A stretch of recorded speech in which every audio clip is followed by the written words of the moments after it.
அண்டையில் நான் சொல்லி கொண்டிருக்கிறேன், அவருக்கு தான் ஆதரவளிக்க வேணும், அவரை தான் கொண்டு வர வேணும், அவரோடு சேர்ந்து நாங்கள் பயணிக்க வேணும். இழப்புகளை, அழிவுகளை, துன்பங்களை, துயரங்களை, இடம்பெயர்வுகளை தவிர நாங்கள் வேறு ஒன்றையும் சந்திக்கல். பண்டைக்கு இவியலெல்லாம் பிரபாகரனோடு சேர்ந்து துரோகத்தனம் அதில் உண்டு மில்லை என்று சொன்னவர், அன்றைக்கு எதிர்த்தவர். இன்றைக்கு வாய்க்களை முணுமுணுக்கினோம்.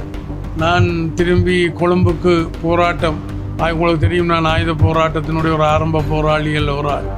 அந்த போராட்டத்தை இலங்கை இந்திய ஒப்பந்தத்தோடு அதை கையை விட்டு பிரபாகரன் மேலே இருக்கக்கூடிய உயிர் பயம் காரணமாக, இல்லை பிரபாகரனுடைய அரசியல் பயம் காரணமாக இதற்கு மாறான கருத்துக்களை தான் முன்வைத்தது. என்ன நடந்தது? இன்றைக்கு எல்லாம் அழிஞ்சு போச்சு. பிரபாகரனோடு ஏற்பட்ட பிரச்சனைகள் உங்களுக்கு தெரியும், எத்தனையோ தடவை என்ன கொல்ல முற்பட்டது. ஏனென்றால் வசகர பூசணாக்களும் இன்றைக்கு அடிபட்டு போய் பிதுங்கி போயிருக்கணும். இன்றைக்கு நான் அதே இதோடு தொடர்ந்து இருக்கிறேன். புலியிட வாழை பிடிச்சா உங்களுக்கு தெரியும், பிடிச்சவனும் இருக்க முடியாது, விடவும் முடியாது. ரெண்டும் விட்டால் என்ன நடக்கும்னு உங்களுக்கு தெரியும். ஜனாதிபதி கோட்டாபே ராஜபக்ச காலத்தில் நாட்டை முன்னெடுக்க முடியாமல் பல பிரச்சனைகளை எதிர்கொண்ட நேரத்தில் ஜனாதிபதி கோட்டாபய ராஜபக்ச பிரதமராக ரணில் விக்ரமசிங்காவை உள்வாங்குவது தொடர்பான அமைச்சரவை கலந்துரையாடலில் முதலாவதாக நான் வெளிப்படுத்தியிருந்தேன், நாடு எதிர்கொள்ளுகின்ற பொருளாதார பிரச்சனையாக இருக்கலாம், அபிவிருத்தியாக இருக்கலாம், நாளாந்த பிரச்சனையாக இருக்கலாம், அல்லது இனப்பிரச்சனையாக இருக்கலாம், போத வஸ்து பிரச்சனையாக இருக்கலாம், சகல பிரச்சனைகளையும் தீர்க்கக்கூடிய ஒரு சர்வலோக நிவாரணியாக ஜனாதிபதி ரணில் விக்ரமசிங்காவால் தான் செயல்பட முடியும் என்பதை அதில் சொல்லி நான் வரவேற்றிருந்தேன். அதுபோல் நாடாளுமன்றத்தில் ஜனாதிபதி தெரிவிக்கும் முன்பிருந்தே ஜனாதிபதியாக ரணில் விக்ரமசிங்கா வந்தால்தான் இந்த நாட்டினுடைய பிரச்சனைகளை தீர்க்க முடியும் என்ற நம்பிக்கையை நான் வெளிப்படுத்தியிருந்தேன். அவட இன்றைக்கு நேற்றைக்கல்ல, ஆரம்பத்திலிருந்து நான் அவரால் தான் முடியும் என்பதை, என்னுடைய அந்த முடிவு சரியானது என்பதை உங்களுக்கு தெரியும். இந்த நாட்டை அவர் பொருட்படுத்த பொழுது நாடு இருந்த நிலைமை பொருளாதார ரீதியாக ஆதார பாதாளத்தை நோக்கி விழுந்து கொண்டிருந்தது. அதாவது அவர் பொருட்படுத்தது ஒரு அபெண்டன் ஒரு பழுதடைந்த செயல்பட முடியாத ஒரு வாகனத்தை தான் அவர் பொருட்படுத்தியிருந்தார். அவர் பொருட்படுத்த இந்த குறுகிய காலத்திற்குள் அந்த என்ஜினை திருத்தி டயர்களை போட்டு எரிபொருளை விட்டு அந்த வண்டியை ஓட விட்டுருக்கின்றார். ஆனால் அது மாத்திரம் போதாது, இன்னும் அதுக்கு டிங்கர் வேலை செய்ய வேண்டி இருக்குது, பெயிண்டிங் செய்ய வேண்டி இருக்குது, வயரிங் செய்ய வேண்டி இருக்குது, ஃபைன் டியூன் பண்ண வேண்டி இருக்குது என்ஜினை. அதுக்கப்புறம் எங்களுக்கு ஒரு தரமான வாகனம் கிடைக்கும். அந்த வகையில் இன்னும் அவரோடு நாங்கள் பயணிக்க வேண்டும் என்பதை நான் அண்டையிலிருந்து நாட்டு மக்களை கேட்டுக்கொண்டிருக்கின்றேன்.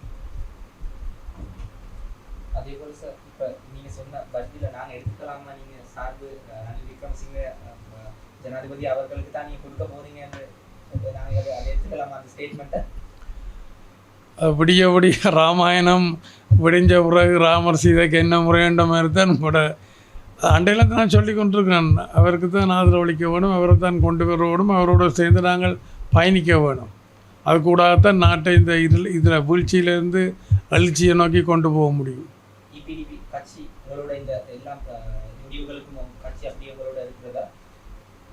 அதே போல் நாங்கள் பார்க்குறோம், விக்னேஸ்வரன் சொல்லியிருந்தார், விக்னேஸ்வரர் பாராளுமன்ற உறுப்பினர் சொல்லியிருந்தார், தமிழ் பேசும் ஒரு நபரை நாங்கள் ஜனாதிபதி தேர்தலுக்கு புதிய வேட்பாளராக போட வேண்டும். அதை பற்றி நீங்கள் என்ன நினைக்கிறீங்க? அது அவைகளுடைய கருத்து. இருந்தாலும் என்னுடைய பார்வையில் அது ஒரு சுயலாப அரசியல்.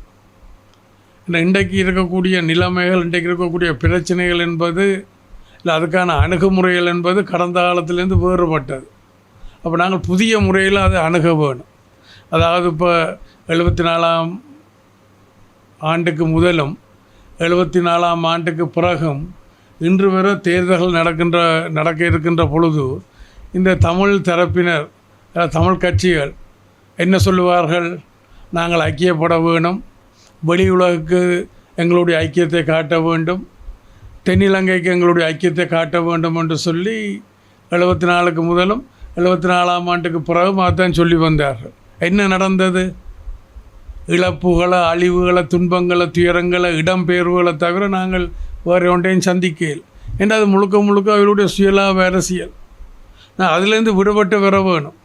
எங்களோட மக்களுடைய அரசியல் தீர்வு எதாக இருக்க முடியும், எது சிறந்த ஆரம்பமாக இருக்க முடியும் என்று நீண்ட காலமாக சொல்லி கொண்டு வார்.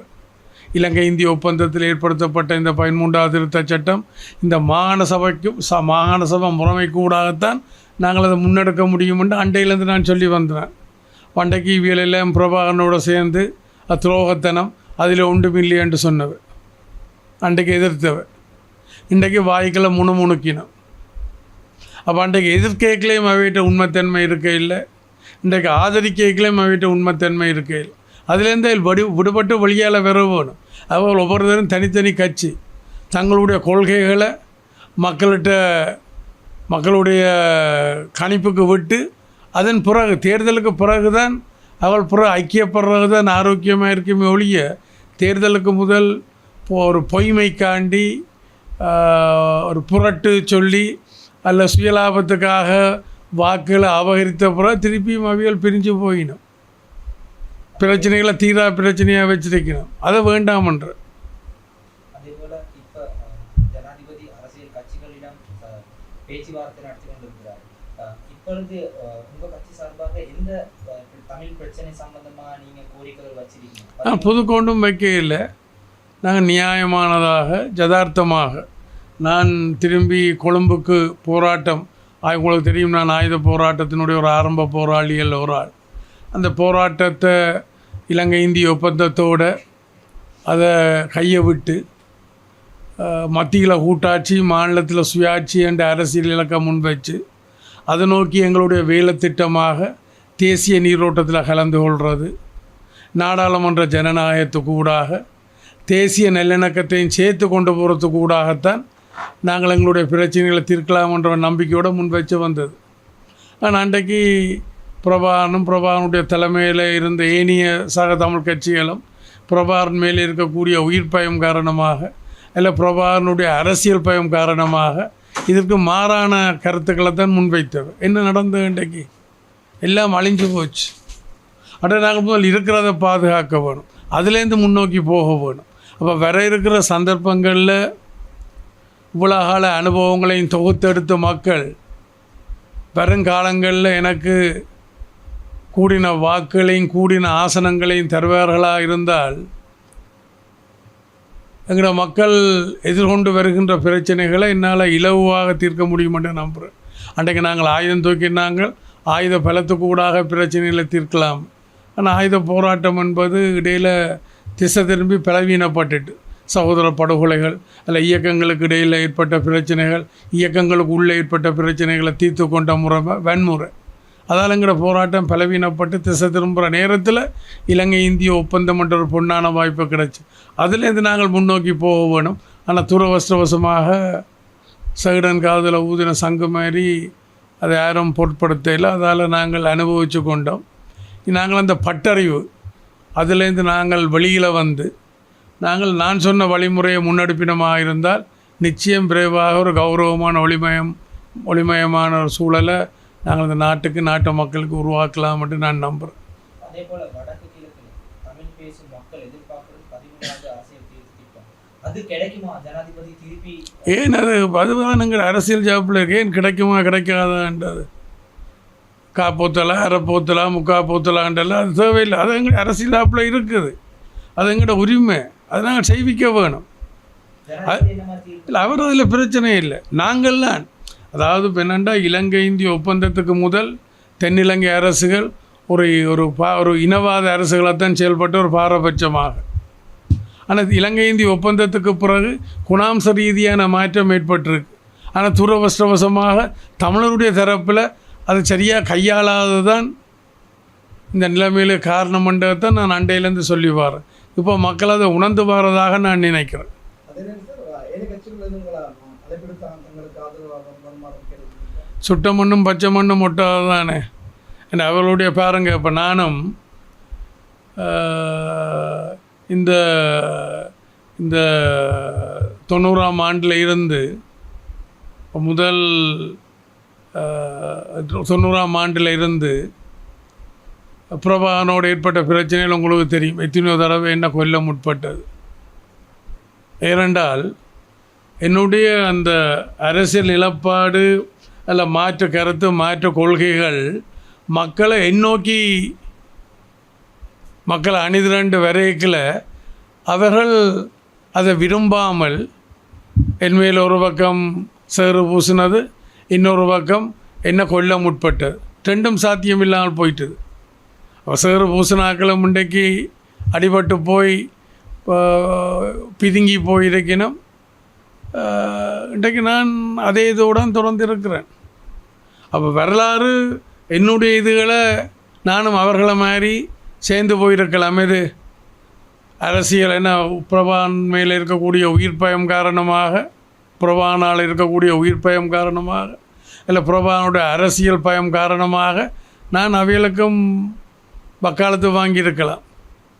புலியிட வாழை பிடிச்சா உங்களுக்கு தெரியும், பிடிச்சவனும் இருக்க முடியாது, விடவும் முடியாது.